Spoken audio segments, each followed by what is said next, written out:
ce début du mois de Marie, nous voulons vous offrir la prière à Marie en chanson.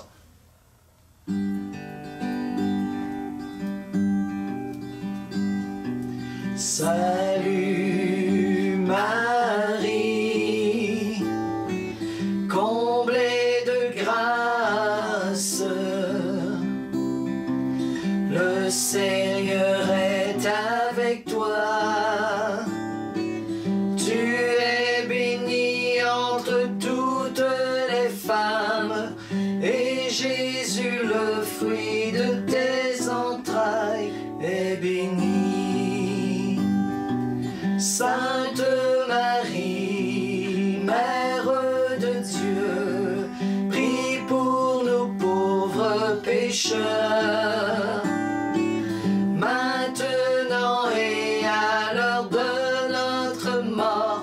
Amen. Amen.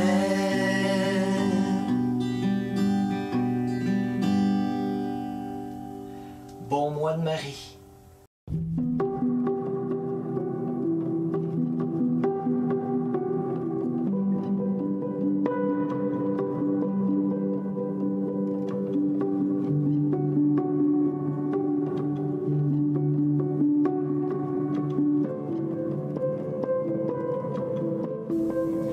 Bonjour à vous.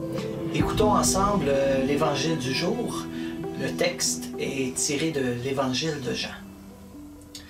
On célébrait la fête de la dédicace du temple à Jérusalem. C'était l'hiver. Jésus allait et venait dans le temple sous la colonnade de Salomon. Les Juifs firent cercle autour de lui et lui disaient: « Combien de temps vas-tu nous tenir en haleine? Si c'est toi le Christ, dis-le-nous ouvertement. » Jésus leur répondit: « Je vous l'ai dit, et vous ne me croyez pas. Les œuvres que je fais, moi, au nom de mon Père, voilà ce qui me rend témoignage. Mais vous, vous ne croyez pas, parce que vous n'êtes pas de mes brebis. Mes brebis écoutent ma voix, moi je les connais, et elles me suivent. Je leur donne la vie éternelle.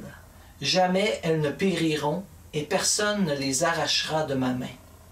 Mon Père, qui me les a donnés, est plus grand que tout, et personne ne peut les arracher de la main du Père. Le Père et moi, nous sommes un. » Vous souvenez-vous, pour les plus vieux qui écoutent, quand on allait à l'église le dimanche matin, et après la messe, on prenait le temps de se parler sur le perron de l'église. Vous souvenez-vous de ce temps-là?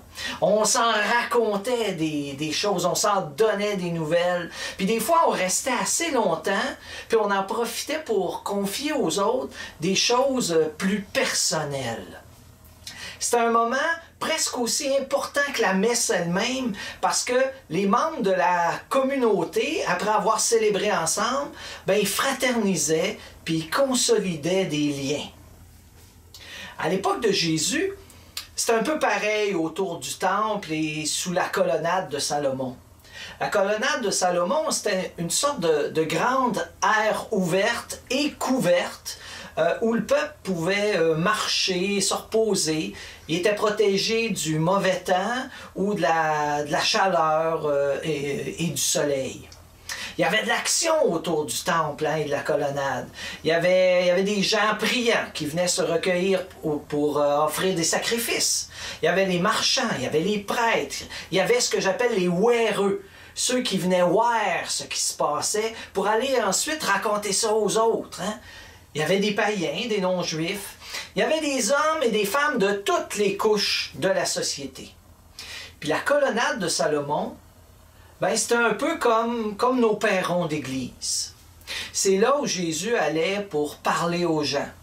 C'est là que Jésus se faisait connaître. Et les gens pouvaient échanger avec lui. Au centre du temple, il y avait une pièce spéciale appelée le Saint des Saints. On disait que Dieu y était présent.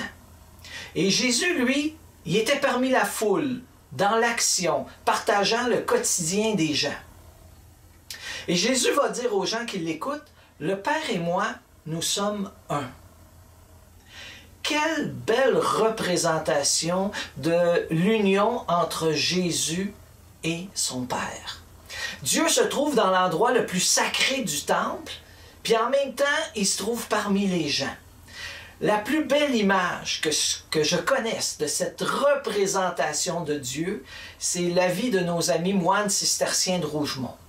Êtes-vous déjà entré dans leur monastère? Ça sent la présence de Dieu. Quand on entre dans la chapelle du monastère, on peut sentir que Dieu est là. C'est un endroit sacré. Et quand on échange avec les moines, quand on parle avec eux de la vie, du quotidien, de l'actualité, on se rend compte qu'ils ont les deux pieds dans le monde. On les croit exclus du monde, mais ils portent en eux le monde et ses défis. Et c'est ça à quoi on est appelés, nous aussi. Vivre dans le sein des saints, autant que sur les parvis, parmi la foule, à l'image de notre Dieu. Être un disciple de Jésus, c'est être à son écoute, autant par la prière, par l'adoration, la contemplation, la fréquentation des sacrements, qu'au travail, à l'école, avec la famille ou les amis, et dans toutes nos activités. Être à son écoute, c'est devenir capable de reconnaître sa voix, comme des brebis reconnaissent la voix de leur berger. Je suis déjà entré dans une bergerie. Et dès que le berger a appelé ses moutons, dès qu'ils ont reconnu la voix de leur berger, tous les moutons se sont regroupés sur le bord de leur enclos. On est invité à développer cette capacité, ce don, cette grâce de reconnaître la voix de Dieu à travers toutes les situations de notre vie, qu'elles soient bonnes et belles ou qu'elles soient mauvaises et moins belles, puis à répondre à sa voix.